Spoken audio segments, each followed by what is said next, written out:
Almost 20 years later, and this is still Disney's best film, huh?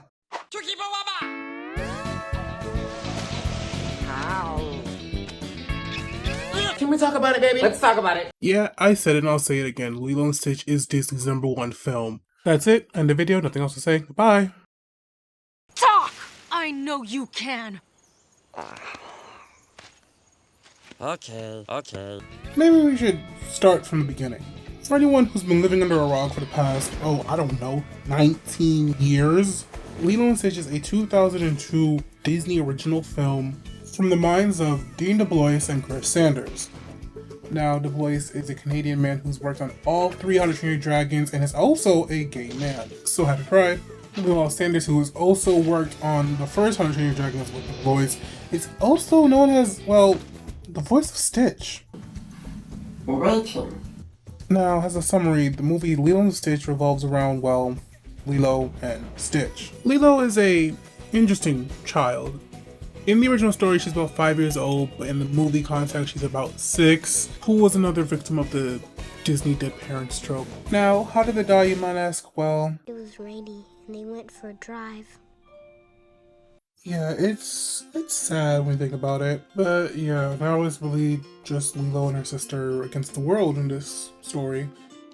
And you can tell that Lilo is processing her parents' death differently than most people would. She even feeds a fish. Every Thursday I take Pudge the fish a peanut butter sandwich. Pudge is a fish? Why is this so important? Pudge controls the weather. Wait.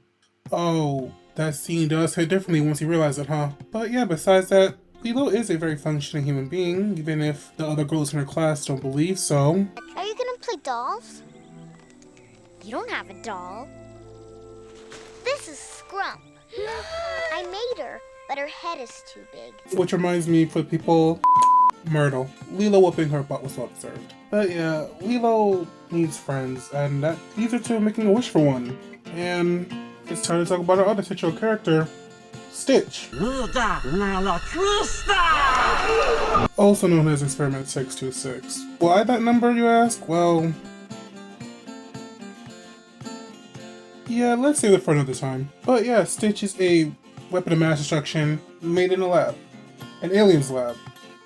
He's an alien. And he was created to basically destroy everything.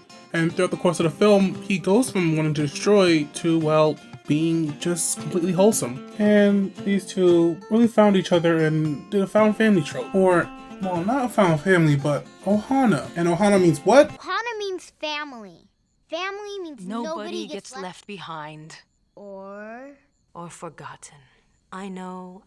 And it's just so precious. Now, outside of those two, you're gonna have the other main cast of characters, including Nani, who is Lilo's older sister, who, after the parents pass, has to be the caretaker of Lilo. And they share a lot of heartwarming scenes that just really show that sibling bond.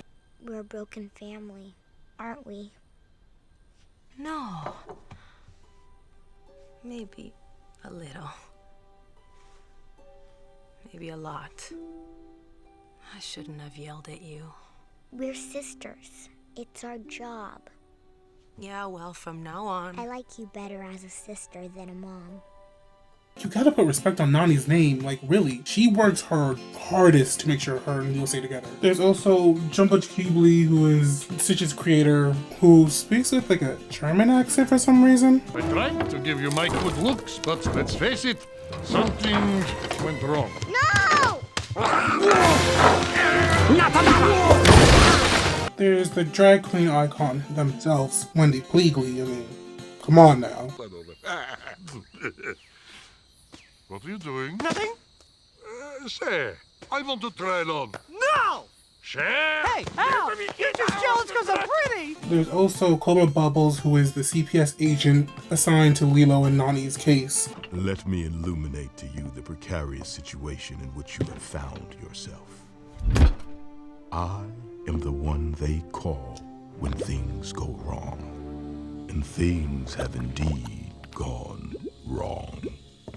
He doesn't look familiar to anyone else though, right? You have David, who is kind of Nani's love interest, but also her friend kind of thing. Aw, David, I owe you one. That's okay. You can just date me and we'll call it even. There's Captain Gantu, who is essentially the cop that was sent to find Stitch after Gantu completely couldn't capture him the first time. So emphasis on he's a cop, so he's the villain. Which is ironic because in the original story, his role was filled by somebody who was a member of Stitch's gang. So he went from being a gang member to the captain of the police force. And of course, I already mentioned her before, there's Myrtle, who's just the worst. What do you want? I'm sorry I bit you and pulled your hair and punched you in the face. Apology not accepted. Now get out of my way before I run you over. And finally, there's the Grand Councilwoman, who's kind of just pestering everyone to try and capture Stitch no matter what, and then she's kind of just there. And then there's a ton of other background characters you see in this movie and throughout the rest of the series and franchise who just really make the world feel fuller. Including you, sir, although pistachio ice cream, ew. But enough about the amazing cast, how about the story and art style?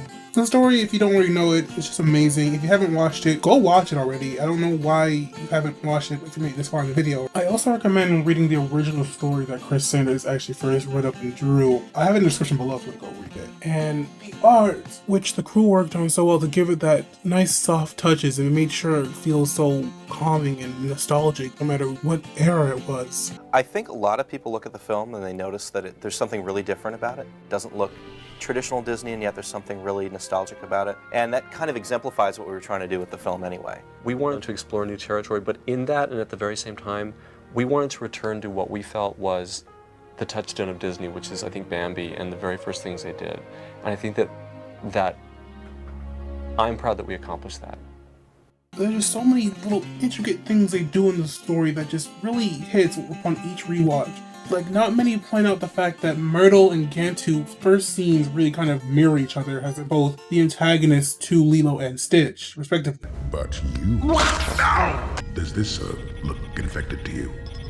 Ew, she bit me.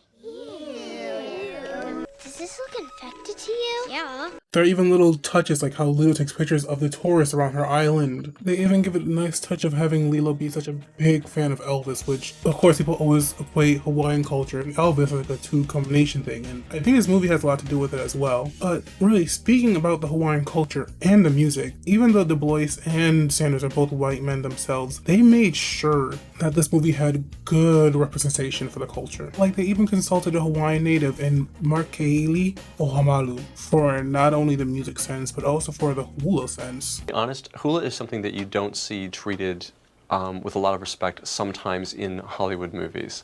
So we made it our mission from the very beginning to make sure that we were not only respectful, but that respectfulness was shown by being completely accurate with our movements, with the timing and everything. So the only way we could do that is going to a hula master, going to a hula school, a halau. We were very fortunate to find Mark Keli'i Ho'omalu. It would be true to say that the origins of hula are undefined. It has been passed down from generation to generation. It is the dance of the heart, and therefore the heartbeat of our people. Shoot, even besides the voice of Lilo herself, every other Hawaiian in this movie is voiced by, well, a Hawaiian person, or someone who has Hawaiian descent. In casting the film, we benefited so much from bringing in authentic Hawaiian voices. So Jason Scott Lee and Tia Carrere bring an authenticity to the dialogue. You could really tell how much care they put into making this movie. And it's even strongly reflected on the fact that this movie can tug at your heartstrings so strong. You can see the struggle that both Lilo and Stitch are going throughout this movie. You can even relate to it so much. You can see when Lilo is talking to Stitch as he leaves that she's not as okay as she presents herself to be regarding her parents' death. Ohana means family. Family means nobody gets left behind. But if you want to leave, you can.